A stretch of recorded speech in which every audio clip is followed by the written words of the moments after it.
Dans cette capsule, on va définir ensemble ce que c'est que la racine énième d'un nombre complexe.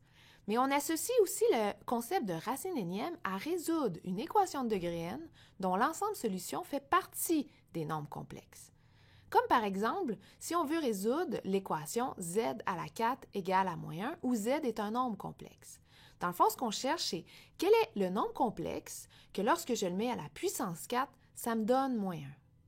Eh bien, si on pense en termes de racine, ça signifie, dans le fond, trouver la variable z qui serait égale à moins 1 exposant un quart.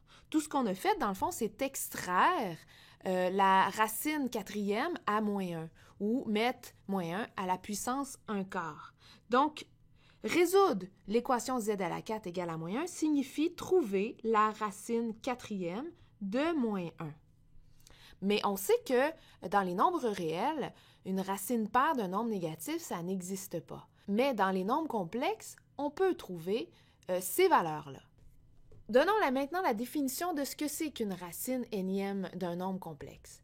Dans le fond, on dit que z est une racine énième d'un nombre complexe w si, lorsque je mets cette valeur-là à la puissance n, mais ça me donne mon nombre complexe w.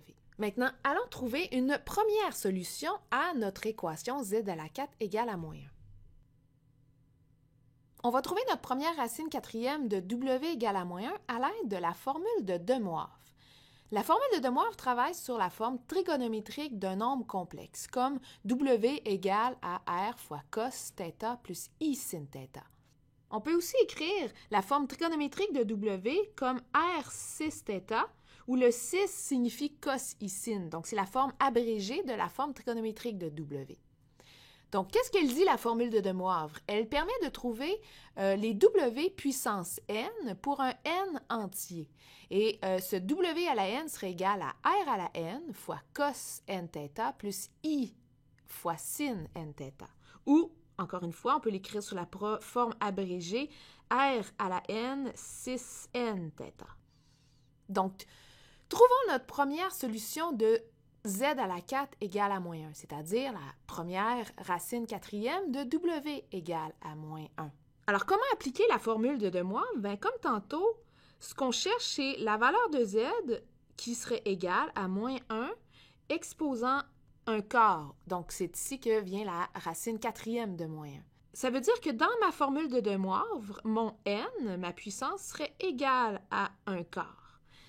Par contre, la formule, elle fonctionne seulement pour les n entiers. Et un quart, bien sûr, ce n'est pas un entier, c'est un rationnel. Pourtant, on va tricher quand même. On va essayer d'utiliser cette formule-là pour voir si on arriverait à quelque chose de cohérent. Alors, la première chose à faire, c'est de transformer mon w égale à moins 1 sous sa forme trigonométrique. Donc, ce que je cherche, c'est la norme de w qui va être égale à r et l'argument de w qui va être ici égale à θ. Donc, la norme de w, dans le fond, c'est la norme de moins 1.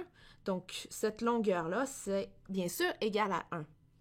Pour ce qui est de l'argument ou θ, ce que je veux savoir, c'est quel angle fait moins 1 par rapport à l'axe des réels quand je suis dans un plan complexe.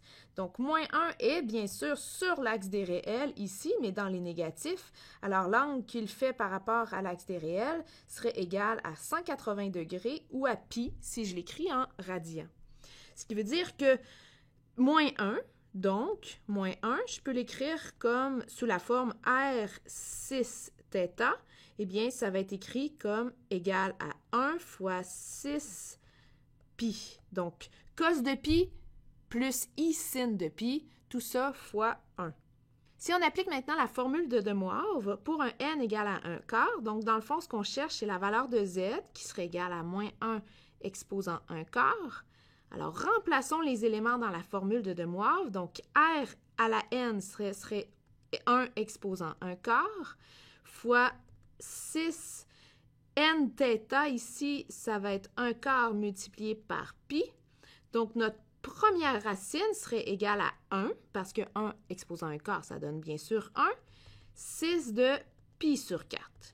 Ou si on en revient à la forme trigonométrique plus longue, on obtiendrait dans le fond cos de pi sur 4 plus I fois sinus de pi sur 4. Et ça serait la première racine quatrième de mon nombre complexe moins 1. Alors, notre première solution est z égale à 1/6 de pi sur 4. Si on représente cette racine-là dans un plan complexe, l'angle que fait la racine avec l'axe des réels est égal à pi sur 4. Et la norme de cette racine-là est égale à 1. Donc, c'est pour ça que j'ai placé le point qui est ici sur un cercle de rayon 1. Et même chose, notre W égale à moins 1 va être ici sur le cercle également de rayon 1. Et il est sur l'axe des réels parce que, justement, il est égal à moins 1, donc c'est un réel, mais négatif. Alors, une chose qui est bien importante, c'est que lorsqu'on cherche les racines d'un nombre complexe, c'est qu'on cherche tous les nombres dont les arguments sont situés entre 0 et 2π. Alors, et c'est exactement ce qu'on vient de trouver en trouvant la première racine avec un angle de pi sur 4. Donc, pi sur 4 est bien situé entre 0 et 2π. Mais le problème là-dedans, c'est que on oublie certaines racines. Pourquoi? Eh bien, en allant chercher l'argument de W, qui était ici égal à pi, on est allé chercher, dans le fond, un angle qui était situé entre 0 et 2π. Maintenant, notre racine, pour trouver son angle, c'est qu'on a pris ce θ-là et l'on divisé par 4. Mais ça signifie également que l'intervalle de recherche va être aussi divisé par 4.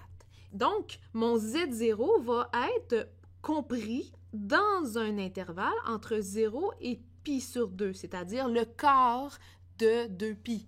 Mais il manque tous les 3 autres cadrans pour aller trouver des racines également.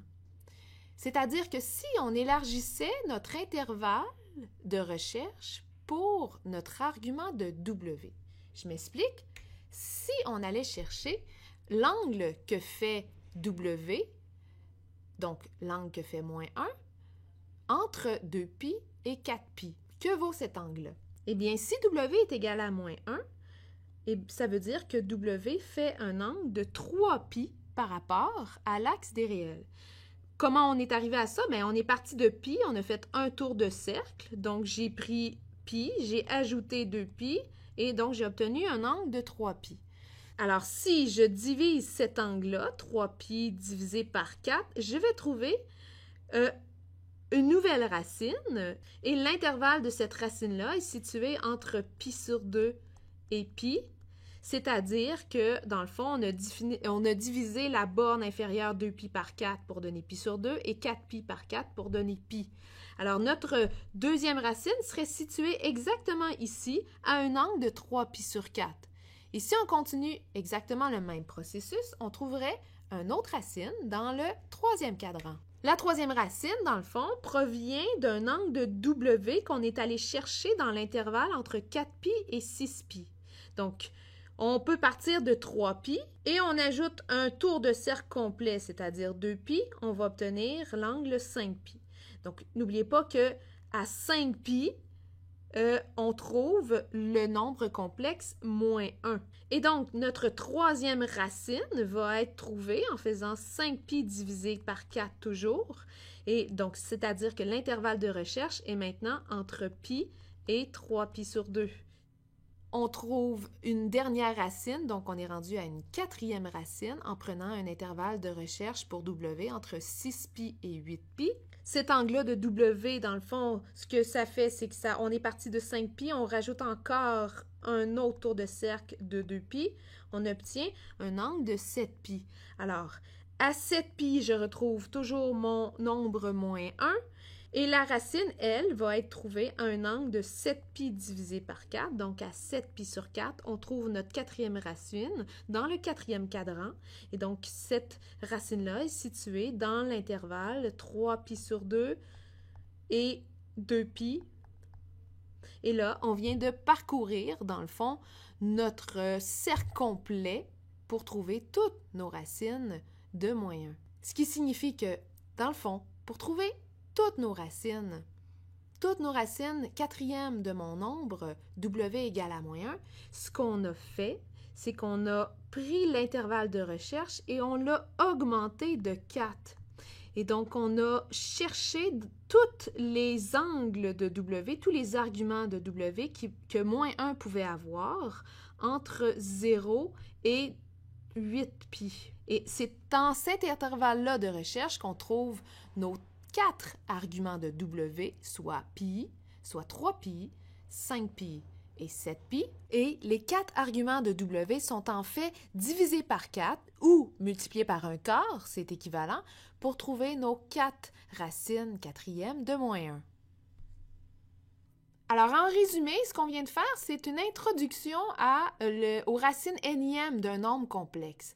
On a plus vu la définition à travers l'exemple des racines quatrièmes de W égale à moins 1, mais le concept est le même. Et je vous laisse sur une réflexion. Dans le fond, on a trouvé 4 racines quatrièmes de notre nombre complexe moins 1. Alors, si je vous demandais de trouver la racine ou les racines énièmes d'un nombre complexe, pensez-vous qu'on va en trouver n? Je vous laisse là-dessus. Je vous remercie. À la prochaine.